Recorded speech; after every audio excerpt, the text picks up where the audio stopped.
President Donald Trump is facing more condemnation today after saying the U.S. could take over Gaza and resettle Palestinians elsewhere.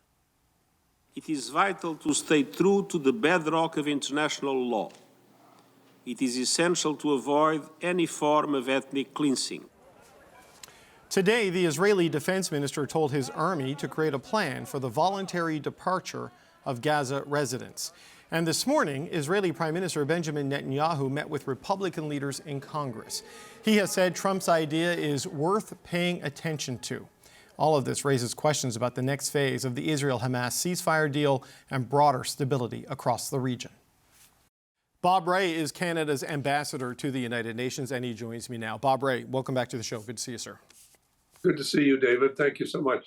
So the president made these comments standing next to Benjamin Netanyahu. His staffers first doubled down on it, then they tried to walk it back, and now he is saying, no, I'm serious. How do you view Donald Trump's intentions with Gaza? Well, I think we're all trying to register this one and try to figure out. I think the positive way to look at it, or the constructive way to look at it. I mean, first of all, the rules and the laws and the politics, I think, are pretty clear in one important way, and that is you cannot impose a solution on a people. You cannot just forcibly displace people without being charged with a crime. The fact is that it is clearly against the rules of the game, the rules of international law, to forcibly displace people from one place to another. And many of us have been arguing strongly for two states. Many of us have been arguing strongly to say we need to find a way to allow the Palestinian people to engage successfully in their own futures, and we believe in the right of self-determination. Mm-hmm. All those are givens in terms of what is the Canadian position. But we need to figure out a way to deal with a couple of other additional important facts, which are very much, I think, need to be embraced by the global community. The first one is Israel's concern about its security and the role of Hamas. I mean, Hamas cannot be directly involved in, as it now stands, cannot be directly involved in the future of Gaza, the future of the Palestinian state. But so that needs to be part of the conversation, needs to be put on the table, and I think that's part of what's motivating both the president and Prime Minister Netanyahu. But he said some things, Ambassador, about getting everybody out, sending them to Jordan, and sending them to Egypt, bulldozing it, rebuilding it, and now talking about a decision on the West Bank in about 4 weeks. Right? This does not sound like any kind of a path to the type of future Canada has advocated for. Well, I mean, let's see what happens. Let's see how that emerges. But I think you're certainly right to say I don't hear the word two states coming out of his mouth, and I don't hear a sense of what the future for the Palestinian people could possibly be. And the main thing that's missing, though, in his approach, as well as in Prime Minister Netanyahu's approach over the last many years, has been any sense of political agency on the part of the Palestinian people. Mm-hmm. I mean, if we look back at the origins of the state of Israel, if you'd said to the Jews who were living in the Middle East in 1945, well, we can get you lots of work, we can provide you with jobs, and you can just live where you are, and you'll have economic security. They said nothing doing. We want to be political agents. We want to have our own sovereignty. We regard our sovereignty as part of our freedom. And we understood that, and we said yes. And we said yes to the creation of the Israeli state, the state of Israel. And so the idea that you would have no sense of, well, the Palestinians are now and have been saying for a long time, they too want to have their political rights respected and their political agency respected. And that is something the global community needs to listen to. It's something we all need to listen to, as long as there's an understanding among the Palestinians who are engaging engaged in the operation of that other state, Right. that they will recognize the peace and security and the existence, not only the existence, but the right of the people of Israel to their own sovereignty, which has been accepted. It was accepted in the Oslo Accords in 1993, a long time ago now, but it was accepted. It has been a premise of every single other discussion, negotiation we've had.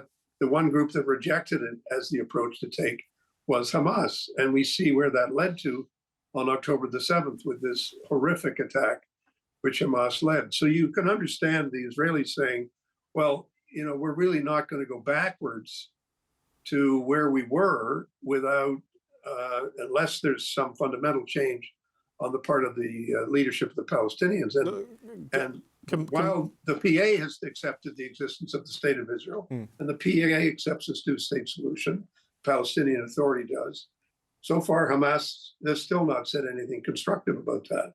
No, I mean, look, they're a designated terrorist organization, and there's, after what has happened, I think there's no way, the world community would accept them having any kind of an official role in any kind of a state. But what the president is talking about, it is an ethnic cleansing of moving them out of there forcibly, having the U.S. take it over and building it. You've heard the Jordan's King Abdullah and Saudi Arabia and others saying this threatens all the normalization and peace issues that they're hoping to achieve in the region should he pursue this. So how does the world push back on Donald Trump on this when he said it, there was pushback, but he's saying it again today? Well, the thing we've learned, I think, is that things change day by day. That's true.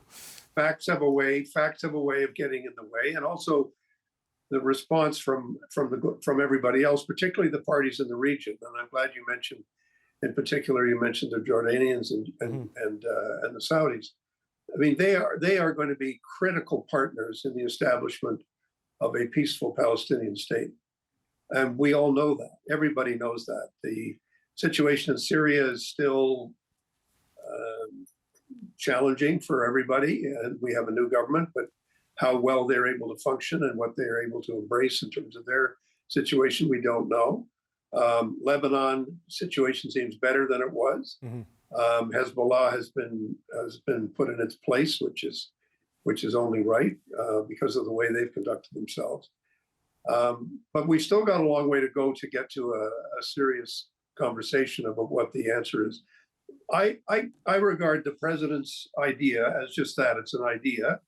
He thinks out loud, and one respects that's the way he's going to do things, and we have to figure out a way of responding to it. But it is important for us to recognize that the United States is a country that will have a lot to say about what the solution is going to be, and it's not for us to kind of just weigh in from afar and piling on criticism of the president. It's up to us to try to find solutions.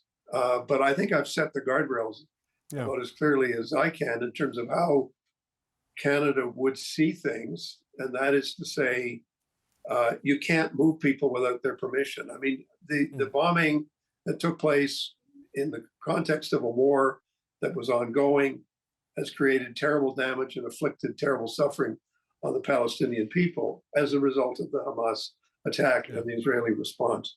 But now we have to find a way to get things back on track.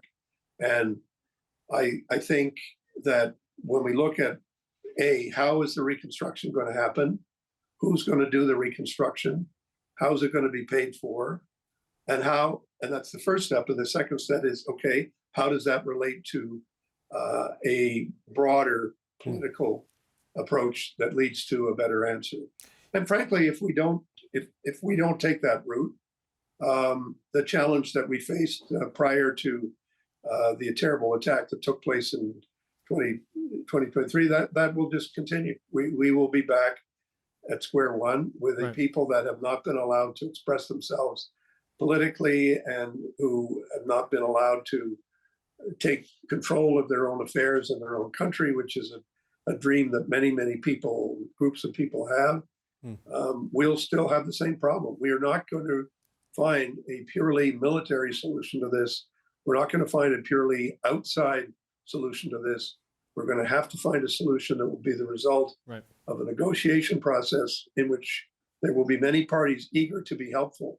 But fundamentally, it's the Palestinians and the Israelis who have to be allowed to come to grips with this question without being forced into one position or another. Okay, speaking of negotiation processes, we got about 60 seconds left, and I do want to talk about the situation between Canada and the United States. We've got this pause until the 4th of March. You were on Fox News suggesting these weren't really concessions from Canada to get this pause, and some Republicans have taken some umbrage in that because of the importance of this being seen as Caroline Leavitt, the press secretary, said, Canada bending the knee the way Mexico did. What do you make of that reaction to your comments, and where do you think things stand right now in settling this trade dispute with the White House in the next couple of weeks? Well, I went on to Fox News, David, because I was invited to, just as I was invited by you to come on today. So I responded, as I often do, as clearly as I possibly could, by telling the truth about what I know of the discussions and also what I know publicly, what the government of Canada announced it was ready to do. And I think anybody, I'm not going to get into a war of words with anybody. We need to find a solution to this trade issue. And that's really the thrust of what I said in the Fox interview, the thrust of what I've continued to say, and that is tariffs don't work between two countries that have as close a relationship as we have, because all it ends up doing is taxing the citizens of both countries and imposing new costs on them that are not justifiable and don't make sense. And we ought to be able to find a solution within the context of the trade arrangements which we've been negotiating with the United States since, by my count, if you include the Auto Pact, 1964. And I don't know why we wouldn't continue to go back to that table and try and find solutions. Bob Rae, Canada's ambassador to the United Nations, thank you for accepting our invitation as well to come on today. Appreciate it, sir. Thank you. Good to talk to you.